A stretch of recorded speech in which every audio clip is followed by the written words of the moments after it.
Welcome back to BCN news. Konaseema తిరుమలగా విరాజిల్లుతున్న వాడపల్లిలోని భూదేవి సమేత శ్రీ వెంకటేశ్వర స్వామివారి కళ్యాణం కనుల పండుగ సాగింది. ఈ సందర్భంగా కొత్తపేట ఎమ్మెల్యే బండారు సత్యానందరావు దంపతులు స్వామివారికి పట్టు వస్త్రాలు సమర్పించారు. అధిక సంఖ్యలో భక్తులు తరలివచ్చి కళ్యాణోత్సవాన్ని కనులారా తిలకించారు. సుదూర ప్రాంతాల నుంచి వచ్చిన భక్తులతో కళ్యాణ ప్రాంగణం కిక్కిరిసిపోయింది. భక్తులకు ఎలాంటి అసౌకర్యం కలగకుండా ఎమ్మెల్యే సత్యానందరావు ఆధ్వర్యంలో ఆలయ అధికారులు ప్రత్యేక ఏర్పాట్లు చేశారు.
సింగపూర్ స్కూల్లో జరిగిన అగ్ని ప్రమాదంలో డిప్యూటీ సీఎం పవన్ కళ్యాణ్ చిన్న కుమారుడు మార్కు శంకర్ గాయపడ్డాడు. ఈ ప్రమాదంలో పవన్ కుమారుడి చేతులు, కాళ్లకు గాయాలయ్యాయి. ప్రమాద విషయం తెలుసుకున్న ప్రభుత్వ విప్ నర్సాపురం ఎమ్మెల్యే బొమ్మిడి నాయకర్ ఆధ్వర్యంలో మొగల్తూర్ రోడ్డులో వేంచేసి ఉన్న శ్రీ భక్తాంజనేయ స్వామివారి ఆలయంలో పవన్ కళ్యాణ్ చిన్న కుమారుడు మార్కు శంకర్ క్షేమంగా ఉండాలని ప్రత్యేక పూజలు నిర్వహించారు. ఈ కార్యక్రమంలో జనసేన పట్టణ అధ్యక్షులు కోటపల్లి వెంకటేశ్వరరావు, బొమ్మిడి సునీల్, చిరంజీవి, పవన్ కళ్యాణ్ అభిమానులు పాల్గొని మార్కు శంకర్ త్వరగా కోలుకోవాలని స్వామివారిని వేడుకున్నారు.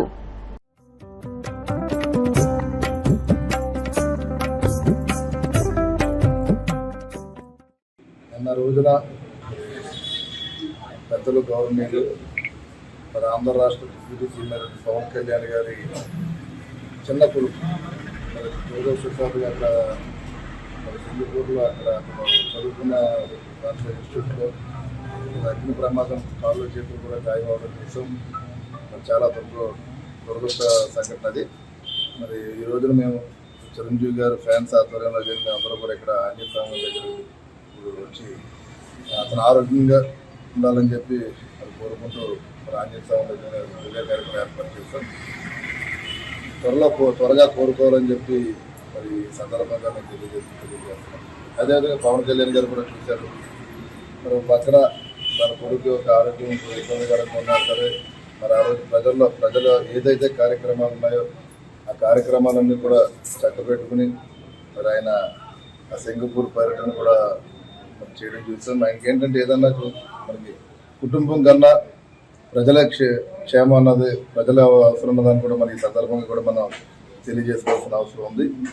మరి ఆంధ్ర రాష్ట్ర ప్రజలందరూ కూడా మరి పవన్ కళ్యాణ్ గారు మరి అదేవిధంగా కొడుకు తనయుడు మరి త్వరగా కోలుకోవాలని చెప్పి ఈ సందర్భంగా నేను నర్సాపురం నియోజకవర్గానికి జనసేన పార్టీ కూడా తిరుపతి జిల్లా గూడూరు పట్టణంలోని కోనేటిమిట్టలో వెలిసి ఉన్న శ్రీ కోదండ రామాంజనేయ స్వామివారి దేవస్థానంలో బ్రహ్మోత్సవాలు వైభవంగా ప్రారంభమయ్యాయి. బ్రహ్మోత్సవాల్లో భాగంగా సీతారాముల వారిని విశేషంగా అలంకరించి మంగళ వాయిద్యాలతో మాడవీధి ఉత్సవం నిర్వహించారు. అనంతరం గరుడ చిత్రపటానికి పూజలు నిర్వహించి ధ్వజస్తంభానికి అభిషేకం చేశారు. గరుడ చిత్రపటాన్ని ధ్వజస్తంభంపై ఎగురవేసి ధ్వజారోహణ కార్యక్రమాన్ని సాంప్రదాయబద్దంగా నిర్వహించారు.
ఏలూరు జిల్లా భీమడోలు మండలం గుండుగొల్లు శ్రీ సీతారామస్వామి ఆలయంలో శ్రీరామనవమి ఉత్సవాలను పురస్కరించుకుని నిర్వహించిన రథోత్సవం కనుల పండుగగా జరిగింది.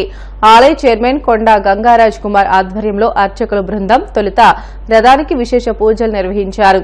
అనంతరం శక్తి వేషాలు, మేళతాళాలు, బాణసంచా కాల్పుల మధ్య రథోత్సవం గ్రామ పురవీధుల్లో వైభవంగా జరిగింది. ఈ కార్యక్రమంలో పెద్ద ఎత్తున గ్రామస్తులు, భక్తులు పాల్గొన్నారు.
వార్తలు ముగించే ముందు ముఖ్యాంశాలు మరొకసారి. అగ్ని ప్రమాదంలో గాయపడిన చిన్న కుమారుడిని చూసేందుకు సింగపూర్ వెళ్లిన డిప్యూటీ సీఎం పవన్. సానుభూతి తెలిపిన నేతలు అందరికీ పేరు పేరున కృతజ్ఞతలు తెలిపిన సేనాని. మద్యం విక్రయాలపై పేర్ని నాని చేసిన అవినీతి ఆరోపణలను ఖండించిన మంత్రి కొల్లు రవీంద్ర. పారదర్శకంగానే మద్యం విక్రయాలు జరుగుతున్నాయని స్పష్టీకరణ. రాష్ట్రంలో కూటమి ప్రభుత్వం అధికారంలోకి రాగానే ఆరోగ్యశ్రీని పూర్తిగా నిర్వీర్యం చేశారు. మాజీ మంత్రి సిదిరి అప్పలరాజు ధ్వజం. కనుల పండుగగా వాడపల్లి వెంకటేశ్వరి కళ్యాణం. స్వామివారికి పట్టు వస్త్రాలు సమర్పించిన ఎమ్మెల్యే సత్యానందరావు దంపతులు. ఇవి ఇప్పటివరకు బులెటిన్లోని అప్డేట్స్. మరిన్ని వార్తల కోసం VCN digital YouTube channel, Facebook పేజీని ఫాలో అవ్వండి. అప్డేట్ వార్తల కోసం ప్లీజ్ డూ సబ్స్క్రైబ్.